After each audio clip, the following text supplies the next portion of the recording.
Welcome to DD History.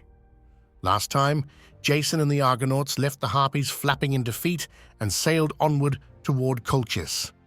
But this leg of the journey is no pleasure cruise. Ahead lie dangers that could end the quest before it begins. The dreaded clashing rocks and the mysterious Guardians of Colchis who stand between Jason and the Golden Fleece. So grab your courage, because the real challenges are just beginning. The sea ahead was calm. Too calm. Jason stood at the prow of the Argo, scanning the horizon like a man who knew something bad was coming, but hoped maybe, just maybe, it was just indigestion. That's when the lookout shouted, "Rocks ahead!" Now, rocks in the sea aren't unusual. Fishermen complain about them all the time. But these weren't just any rocks. These were the Symplegades, also known as the Clashing Rocks. Imagine two massive cliffs with minds of their own, slamming together like the world's most dangerous pair of cymbals. Every time they crashed, the noise could be heard for miles, and anything unlucky enough to be between them was instantly smashed into hero-flavored jelly. Jason swallowed hard. This wasn't exactly in the travel brochure. The problem: legend had it that no ship could pass between the Clashing Rocks and live. The few who tried didn't exactly get to write their memoirs. But Jason wasn't one to back down. He had heroes on board after all: Heracles, Atalanta, Orpheus. Surely someone had an idea. "Why don't we just sail around them?" one of the younger Argonauts suggested.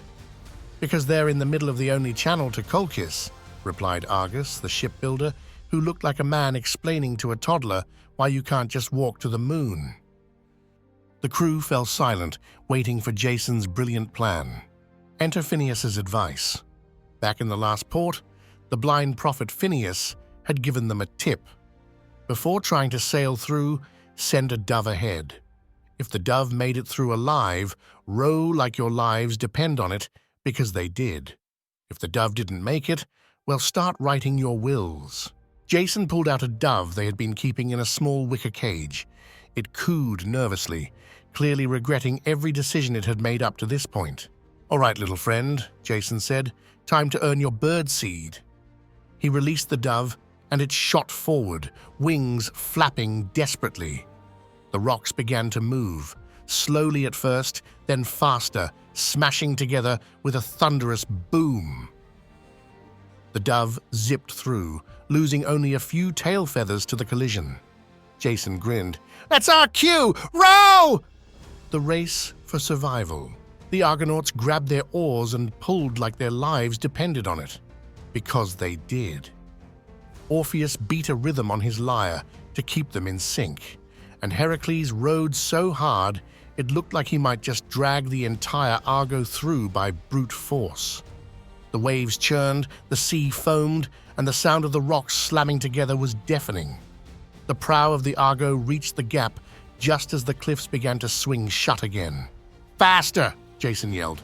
The ship slid into the narrowing gap. The magical timber in the prow, carved from the sacred talking oak of Dodona, called out in a deep, booming voice, "You're cutting this a little close, don't you think?"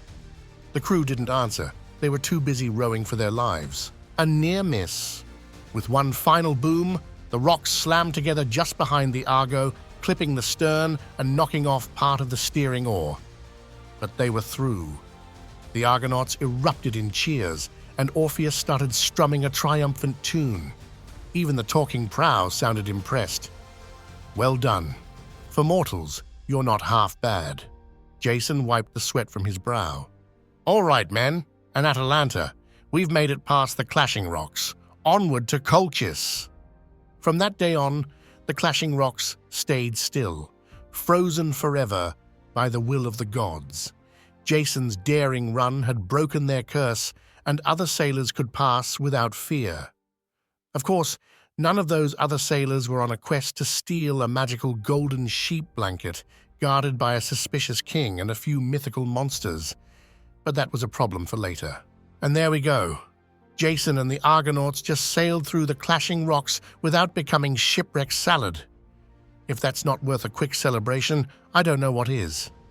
While the crew takes a moment to pat themselves on the back, and maybe wring out their tunics, this is the perfect time for you to hit that like button. It helps our channel navigate past YouTube's own clashing rocks, also known as the algorithm. And if you haven't already, subscribe so you'll be here when we face the next big challenge, the not-so-friendly Guardians of Colchis. Spoiler alert, they're way worse than boulders. Now the good news is, the Argo made it past the clashing rocks. The bad news? Colchis isn't exactly rolling out the red carpet with welcome baskets and warm hugs. Nope. This place has guardians, and not the kind that check your parking ticket.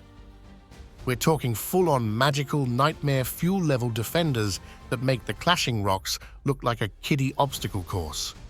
First up on the welcome committee, a fire-breathing bronze-skinned bull. Yeah, you read that right. A bull that's less barnyard and more walking furnace. Imagine a normal bull, but instead of a warm, fuzzy brown hide, it's covered in solid, gleaming bronze. And forget the usual moo. This beast roars like a jet engine taking off, spewing flames so hot they could melt your eyebrows clean off from 50 feet away. This isn't just any farm animal. This is a raging metallic inferno on 4 legs. Jason's mission? Harness these firebulls and get them to plow the field. Sounds easy, right? Except these bulls have about as much interest in cooperation as a cat does in taking a bath. They're wild, fiery, and ready to turn anyone foolish enough to get close into a well-done snack. To make matters worse, these bulls breathe fire with such intensity that just being near them feels like standing next to a blowtorch on max. Jason will literally have to wrestle these beasts into submission. No small feat when your opponents could literally roast you alive on the spot. But the bulls aren't the only thing Jason's got to worry about. No, Colchis really likes to stack the deck. Once Jason deals with these fiery bulls, he's got to face the Earthborn warriors. And I'm not exaggerating when I say these guys are as terrifying as they sound. They don't just grow in the ground like normal plants. These warriors are born fully grown and fully armored from the soil itself. The local king's wizard or sorcerer, because of course, Colchis has one of those, plants dragon's teeth deep into the earth, and up sprout these fierce warriors, armed to the teeth and ready to throw down. Imagine it. You plant some seeds, and instead of carrots or tomatoes, out come deadly warriors with shields, spears, and zero chill. It's like the world's worst garden crop. And here's the kicker. You can't just weed them out with a hoe. These guys are tough and relentless. If Jason tries to take them on head first, he's basically signing up for a one-way trip to hero-flavored shish kebab. So how does Jason beat them? With a little brain power and a whole lot of cunning. Instead of charging in like a bull or bronze bull, Jason remembers the old prophecy. The warriors will turn on each other if you can sow confusion. It's like a twisted game of who's the real enemy. Jason tosses a few clever tricks their way, and before you know it, these Earthborn warriors are fighting amongst themselves, tearing each other apart in a chaotic brawl that clears the field faster than any hero could. No sword fight needed, just some good old-fashioned manipulation. But wait, there's more. Just when Jason thinks he's got a fighting chance, he faces the final and most terrifying guardian of all, a colossal dragon, coiled like a living fortress around the Golden Fleece itself. And this isn't your average garden variety dragon. No, this guy's the size of a bus, scales glistening like polished emeralds, eyes burning with eternal vigilance. The dragon never sleeps, never blinks, and definitely does not believe in sharing. It's basically the ultimate watchdog, ready to fry anyone who dares reach for the fleece. So here's the catch. Even if Jason can handle the bulls and outsmart the Earth Warriors, he still has to deal with this dragon that's got zero plans to take a coffee break. One wrong move, one sneeze, and that dragon will turn Jason into a crispy critter without so much as a second thought. But Jason isn't alone in this final showdown. Enter Medea, the sorceress princess with a reputation that's part genius, part mystery, and all magic. Medea's not just Jason's secret weapon, she's the game changer. Using her deep knowledge of potions, spells, and enchantments, Medea crafts a potion so powerful that it lulls the dragon into a deep, enchanted sleep. Basically the mythical equivalent of a timeout for a fire-breathing, ever-watchful monster. With the dragon out cold, Jason finally has the chance to grab the Golden Fleece, the ultimate prize. This fleece isn't just a shiny trophy, it's a symbol of divine favor, power, and legitimacy.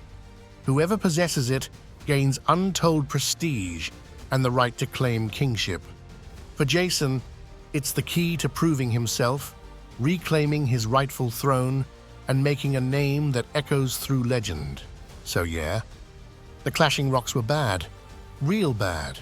But Colchis is where the real test begins. Jason faces impossible odds, creatures ripped straight out of a nightmare, and magic that makes every moment a life-or-death gamble. The road to the Golden Fleece isn't paved with good intentions. It's littered with fire, earthborn soldiers, and a dragon who won't give up his treasure without a fight. But if there's one thing Jason's story teaches us, it's that heroes aren't made from luck or ease.